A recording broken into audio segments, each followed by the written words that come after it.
Assalamu alaikum, everybody. I hope everybody's doing absolutely amazing. So, after my last video started to go viral, everybody is wanting me to make a video about how I found Islam.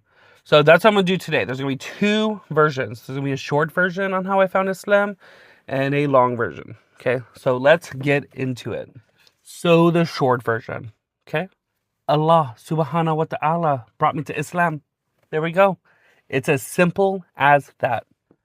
All right, yeah, the short version is reality, okay, that I was guided by our creator to Islam. But the long version is, I grew up in a faithless household. Yes, my family stated that they were Christian, but never practiced. They left the church when I was about 2 years old. I personally found Christianity again when I was 14 to 16 years old.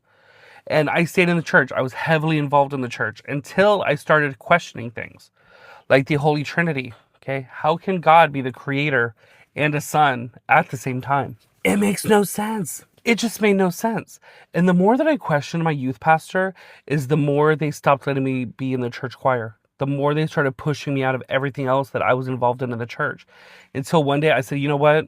If you don't want me in this church, then I don't need to be here. And I created a hatred towards God. I created a hatred towards our creator because of what his followers did to me. And for 20 years, I carried that hatred with me. One of the biggest things that impacted this new journey is getting sober. For years, I was addicted to drugs, alcohol, and sex. It was a reality. I was a meth user. I was an alcoholic. And it just happened, and I continued and snowballing into that until finally one day I said, you know what? I need to do something about this. I moved to Florida and started my new life in sobriety.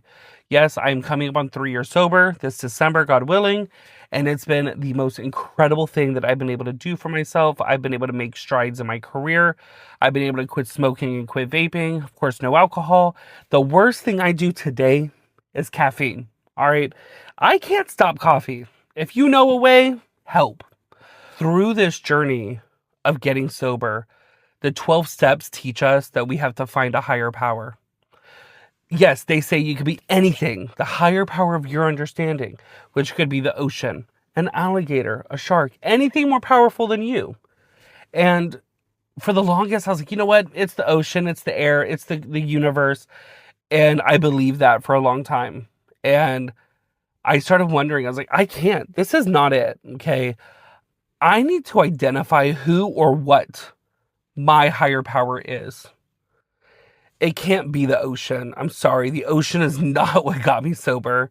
The ocean is not what